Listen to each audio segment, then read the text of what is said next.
If my son is truly gone, then why do I still hear his footsteps outside my door every night? People think grief fades, that it's a storm you weather and survive. But real grief, grief for your child, it doesn't pass. It sets up camp in your chest and whispers lies and memories into your ear when the world grows quiet. I'm Laura. I'm 45 years old. And 3 years ago, my only son, Michael, was declared dead in a fiery car crash. 17 years old. That night is scorched into my soul like ash into paper. They said the body was too damaged to identify. The only thing that confirmed it was the silver chain around the neck, a gift from his late father. That, and the location of the crash. But even then, something inside me refused to believe it. I never held him one last time. Never kissed his forehead goodbye. So I left the porch light on. Every night since. Like a lighthouse waiting for a ship no one else believes is still sailing. Neighbors whisper.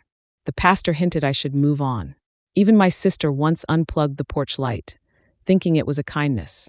I didn't speak to her for a month, because how do you explain to someone that hope isn't always sane? Every night around midnight, I hear it, the soft creak of the front step, the barely there scrape of shoes on old wood. I lock the door. I always do. But some mornings, the handle is cool like it's been touched. Once, I found the wind chime on the porch floor. Unhooked, not fallen. Was it the wind? Or was it Michael? Yesterday, something changed. It was late afternoon. I was just getting home from the flower stall downtown. My job, my escape. Arms full of leftover tulips and roses. I saw someone sitting on my porch. A boy. Thin. Maybe 18. His jacket was too big, the hood pulled low. He looked like he hadn't slept in days. There was dirt under his fingernails, a backpack at his feet. I stepped out of the car, cautious but calm. You all right? I asked. He startled. Sorry. I'll go. You don't have to. Are you hungry? He hesitated like the question confused him. I made soup this morning, I added. Still warm. That got him. He nodded slowly. Inside, I poured him a bowl of potato leek soup and set it down with crackers and water. He ate with both hands like he was trying to catch up with time itself. I watched him carefully. Not suspicious, but curious. Something about him was familiar. What's your name? I asked. Jaden. I nodded. I'm Laura. He looked up. His eyes were an odd mix of weary and alert, like someone who'd been chased by life for too long. Thanks, Laura. I offered him the couch. He shook his head. I don't sleep indoors. Not anymore. Porch is good. Porch. He chose the porch. That night, I tucked a blanket around him and stepped inside. As I turned off the kitchen light, I heard it, the exact creak. That same, soft groan of wood beneath the front step that I'd heard for 3 years. I opened the door. Jaden was asleep, but the chimes were swaying, and the light, that ever-burning porch light, flickered just once, like it was trying to speak. I stood there, hand to my heart, wondering. Had Michael finally come home? Or had he never truly left? Morning came dressed in a soft golden light. I poured coffee, made scrambled eggs and toast. The porch was quiet, but Jaden was still there, curled up, blanket pulled to his chin. I watched him a moment before gently knocking on the doorframe. He stirred. Breakfast.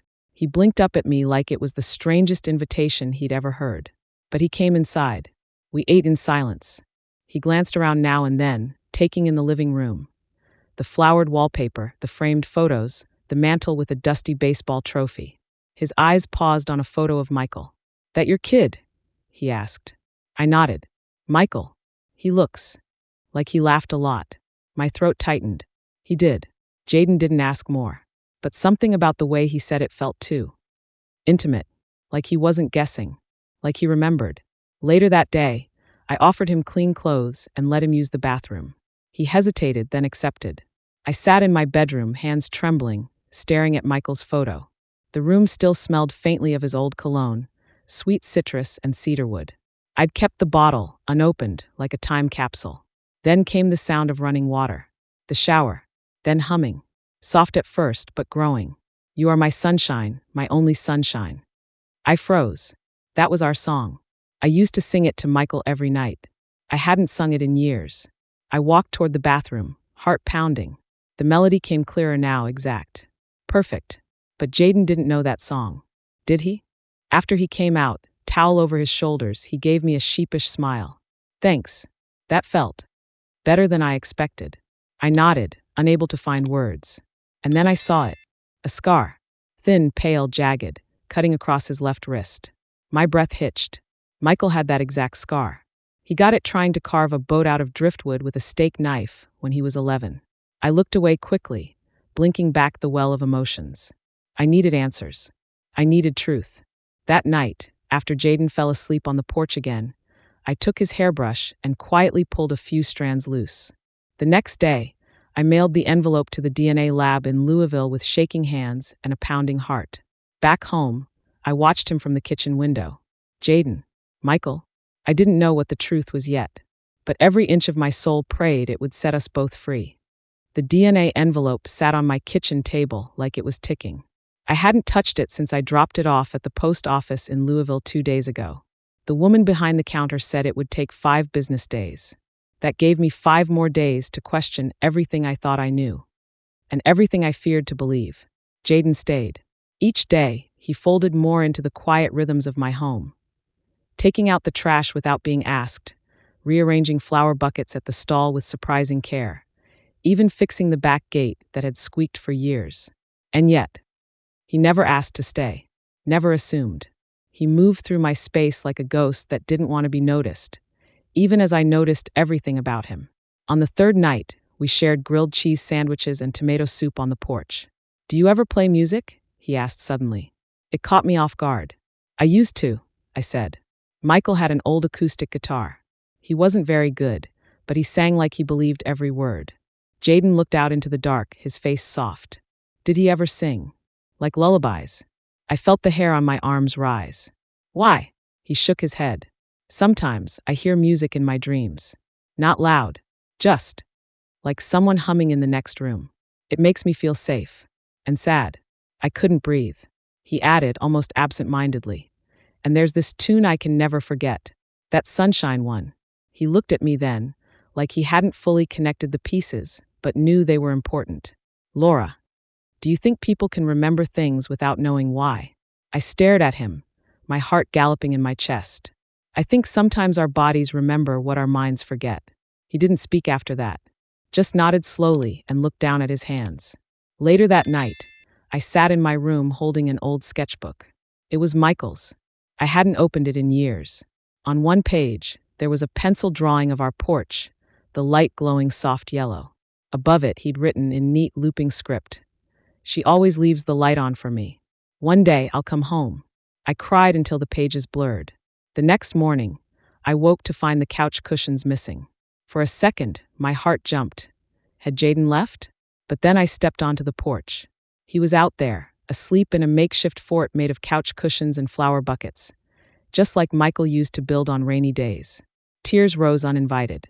I tiptoed back inside and called the lab to check on the test. The woman on the line confirmed the sample had been received and would be processed soon. So I waited. That day, Jaden helped me sort roses. At one point, he pricked his finger and winced.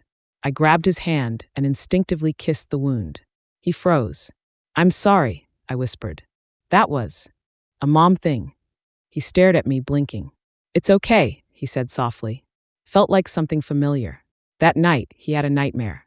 He thrashed on the porch bench, mumbling words I couldn't make out. I rushed outside and knelt beside him. "Michael," I said before I could stop myself. He jolted awake. "I saw fire," he gasped. "Metal crushing, screaming, and something tight around my neck. Like a chain. Choking me." I didn't breathe. He looked at me with wide, terrified eyes. "Is that real? Why would I dream that?" I couldn't answer. The next day, the call came. "MS. Halston. The test results confirm a maternal match. The boy is your biological son." The room tilted. Michael. Alive. 3 years of silence, pain, doubt, and hope, all collapsing into that single seismic truth. I hung up, chest heaving, eyes overflowing. And then I ran. To the porch. To him. But he was gone. The blanket was folded neatly. The spare shoes I'd given him were gone. No note. No goodbye. Just absence. And this time the silence screamed. I tore through the house. Checked the streets, the bus station, the diner. No sign of him. Panic roared in my ears. I'd just found him. I couldn't lose him again. Then, by pure instinct, I drove to the Greyhound station outside of town. It was quiet, nearly empty. And there he was, sitting on a bench, backpack at his feet, face buried in his hands. I slammed the car door and ran toward him. Michael, he looked up, shocked, guilty, scared. You shouldn't be here, he said quickly, standing. I overheard your call yesterday. The DNA. I figured it out. My throat burned. Then why are you leaving? Because I'm not him, he said. I don't remember being him. I'm just a messed up kid with broken pieces. I didn't want to ruin your life again. I grabbed his hand. Listen to me. I never needed perfect. I just needed you. His face crumpled. I don't remember your voice, he choked. I don't remember my room. I don't even remember my own name some days. How can I come home to a life I can't feel? I pulled him into my arms. You don't need to remember everything. Just this, you are mine. And I will love you through every missing piece. He collapsed into my chest like a dam breaking. And in that moment, I felt him, truly felt him. Not as a stranger, not as a ghost, but as my son, my Michael. We came home together. No grand announcement, no balloons or streamers, just quiet understanding. In the weeks that followed, we moved gently. We talked, cooked, sat on the porch. He started therapy. I dusted off Michael's guitar. One day, he plucked a single string and said, "Feels like my fingers remember more than I do." We built a memory board together. Old photos, bits of songs, drawings, even the cracked skateboard from the attic. Slowly, he began to remember, not everything, but moments, feelings, the kind you don't forget, even when you try. One evening, as the sun dipped low behind the trees, Michael helped me change the porch light bulb. "You ever gonna turn this off now?" he asked, grinning. I smiled, brushing paint from his cheek. "Never." He laughed. "Good.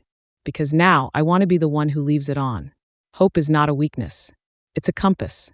It brought my son home when logic gave up. It lit the porch through every storm, every tear, every silent night. In this house, the light never went out. And now it never will.